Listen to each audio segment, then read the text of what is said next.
By Tara Brach, 4 Steps to Stop Being So Hard on Ourselves. When I was in college, I went off to the mountains for a weekend of hiking with an older, wiser friend of 22. After setting up our tent, we sat by a stream, watching the water swirl around rocks, talking about our lives. At one point she described how she was learning to be her own best friend.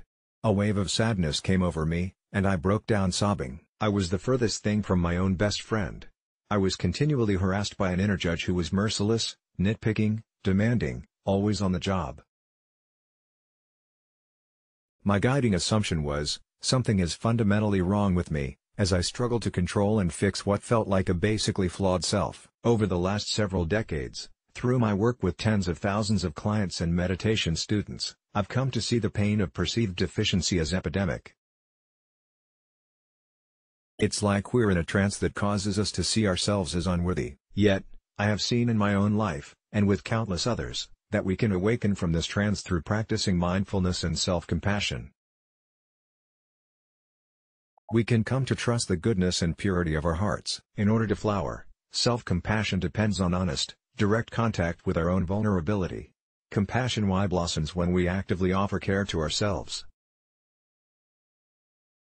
To help people address feelings of insecurity and unworthiness, I often introduce mindfulness and compassion through a meditation I call the Rain of Self-Compassion. The acronym RAIN, first coined about 20 years ago by Michelle McDonald, is an easy-to-remember tool for practicing mindfulness. It has 4 steps. Recognize what is going on. Allow the experience to be there, just as it is. Investigate with kindness. Natural awareness, which comes from not identifying with the experience. You can take your time and explore RAIN as a standalone meditation or move through the steps in a more abbreviated way whenever challenging feelings arise. Recognize what's going on. Recognizing means consciously acknowledging, in any given moment, the thoughts, feelings, and behaviors that are affecting us. Like awakening from a dream, the first step out of the trance of unworthiness is simply to recognize that we are stuck, subject to pain, constricting beliefs, emotions, and physical sensations. Common signs of the trance include a critical inner voice, feelings of shame or fear, the squeeze of anxiety or the weight of depression in the body. In order to flower, self-compassion depends on honest, direct contact with our own vulnerability. Compassion blossoms when we actively offer care to ourselves. Different people respond to the sense of unworthiness in different ways. Some might stay busy, trying to prove themselves valuable. Others, fearful of failure, may become discouraged or even paralyzed. Still others may resort to addictive behaviors to avoid facing their shame and fear. Any of these strategies can lead to either defensive or aggressive behavior with others, or unhealthy attachment. Some of us are at war with ourselves for decades, never realizing how our self-judgment and self-aversion keep us from finding genuine intimacy with others or enjoying our lives. One palliative caregiver reports that a key regret of the dying is not having been true to themselves. Rather than listening to and trusting our inner life, most of us try to live according to the expectations of others, which we internalize. When we inevitably fall short of the mark, we condemn ourselves. Though it may sound depressing or overwhelming, learning to recognize that we are at war with ourselves is quite empowering. One meditation student described the trance of unworthiness as the invisible and toxic gas I am always breathing. As he became increasingly mindful of his incessant self-judgment and feelings of inadequacy, his aspiration to free himself from his painful inner prison grew. Taking a life-giving pause. Allowing means letting the thoughts, emotions, feelings, or sensations we have recognized simply be there. Typically when we have an unpleasant experience, we react in one of 3 ways: by piling on the judgment, by numbing ourselves to our feelings, or by focusing our attention elsewhere. For example, we might have the sinking, shameful feeling of having been too harsh in correcting our child. But rather than allowing that feeling, we might blame our partner for not doing his or her part, worry about something completely different, or decide it's time for a nap. We're resisting the rawness and unpleasantness of the feeling by withdrawing from the present moment. We allow by simply pausing with the intention to relax our resistance and let the experience be just as it is. Allowing our thoughts, emotions, or bodily sensations simply to be doesn't mean we agree with our conviction that we're unworthy. Rather, we honestly acknowledge the presence of our judgment, as well as the painful feelings underneath. Many students I work with support their resolve to let it be by silently offering an encouraging word or phrase to themselves. For instance, you might feel the grip of fear and mentally whisper yes in order to acknowledge and accept the reality of your experience in this moment. Viktor Frankl writes, "Between the stimulus and the response there is a space, and in this space lies our power and our freedom." Allowing creates a space that enables us to see more deeply into our own being, which, in turn, awakens our caring and helps us make wiser choices in life. For one student, the space of allowing gave her more freedom in the face of urges to binge eat. In the past, whenever she felt restless or anxious at night, she'd start thinking of her favorite food, trail mix, then mindlessly consume a half-pound of it before going to bed. Disgusted with herself, learning to recognize the cues and taking a pause interrupted the pattern.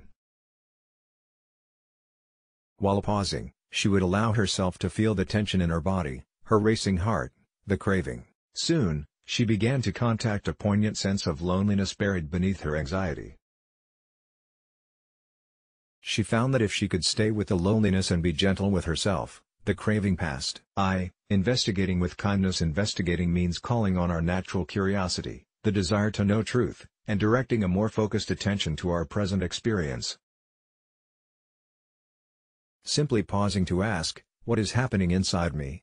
can initiate recognition, but investigation adds a more active and pointed kind of inquiry. You might ask yourself, what most wants attention? How am I experiencing this in my body? Or what am I believing? What does this feeling want from me? You might notice hollowness or shakiness, then discover a sense of unworthiness and shame masked by those feelings. Unless you bring them into awareness, your unconscious beliefs and emotions will control your experience and perpetuate your identification with a limited, deficient self. Poet Dorothy Hunt says that we need a heart space where everything that is welcome. Without such an attitude of unconditional care, there isn't enough safety and openness for real investigation to take place. About 10 years ago I entered a period of chronic illness. During one particularly challenging period of pain and fatigue, I became discouraged and unhappy. In my view I was terrible to be around, impatient, self-absorbed, irritable, gloomy. I began working with RAIN to recognize these feelings and judgments and to consciously allow the unpleasantness in my body and emotions to just be there. As I began to investigate, I heard an embittered voice, "I hate living like this." And then a moment later, "I hate myself." The toxicity of self-aversion filled me. Not only was I struggling with illness, I was at war with the self-centered, irritable person I believed I had become. Unknowingly, I had turned on myself and was held captive by the trance of unworthiness, but in that moment of recognizing and allowing the suffering of self-hatred, my heart began to soften with compassion. Here's a story that helps to describe the process I went through. Imagine while walking in the woods you see a small dog sitting by a tree. You bend down to pet it and it suddenly lunges at you, teeth bared. Initially you might be frightened and angry, but then you notice one of its legs is caught in a trap, buried under some leaves. Immediately your mood shifts from anger to concern. You see that the dog's aggression sprang from vulnerability and pain. This applies to all of us. When we behave in hurtful, reactive ways, it's because we're caught in some kind of painful trap.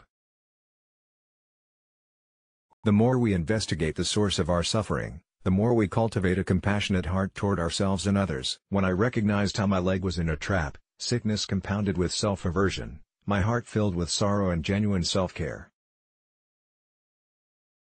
The investigating deepened as I gently put my hand over my heart, a gesture of kindness, and invited whatever other feelings were there to surface. A swell of fear, uncertainty for my future, spread through my chest, followed by an upwelling of grief at losing my health. The sense of self-compassion unfurled as I mentally whispered, "It's all right, sweetheart," and consciously offered care to the depths of my vulnerability, just as I would to a dear friend. Compassion arises naturally when we contact our suffering and respond with care. As you practice the rain of self-compassion, experiment and see which intentional gesture of kindness most helps to soften or open your heart. Many people find healing by gently placing a hand on the heart or cheek, others, in a whispered message of care, or by envisioning being bathed in warm, radiant light. What matters is that once you have investigated and connected with your suffering, respond by offering care to your own heart. When the intention to awaken self-love and compassion is sincere, the smallest gesture, even if, initially, it feels awkward, will serve you well. Natural loving awareness. Natural loving awareness occurs when identification with the small self is loosened. This practice of non-identification means that our sense of who we are is not fused with any limiting emotions, sensations, or stories. We begin to intuit and live from the openness and love that express our natural awareness. Though the first 3 steps of RAIN require some intentional activity, the N is the treasure, a liberating homecoming to our true nature. There's nothing to do for this last part of RAIN, we simply rest in natural awareness. The rain of self-compassion is not a one-shot meditation, nor is the realization of our natural awareness necessarily stable or enduring. Rather, as you practice you may experience a sense of warmth and openness, a shift in perspective. You can trust this. RAIN is a practice for life, meeting our doubts and fears with a healing presence. Each time you are willing to slow down and recognize, oh, this is the trance of unworthiness. This is fear.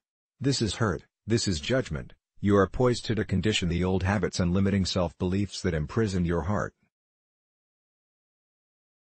Gradually, you'll experience natural loving awareness as the truth of who you are, more than any story you ever told yourself about being not good enough or basically flawed. A friend of mine was sitting with her dying mother while she was in a coma. At one point the mother opened her eyes, looked at her daughter with great lucidity, and said, "You know, all my life I thought something was wrong with me." She closed her eyes, sank back into a coma and died shortly thereafter. For my friend, her mother's words were a parting gift. They inspired her to dedicate herself to the mindfulness and self-compassion that frees us. We each have the conditioning to live for long stretches of time imprisoned by a sense of deficiency, cut off from realizing our intrinsic intelligence, aliveness, and love. The greatest blessing we can give ourselves is to recognize the pain of this trance, and regularly offer a cleansing rain of self-compassion to our awakening hearts. Let's block ads. Why?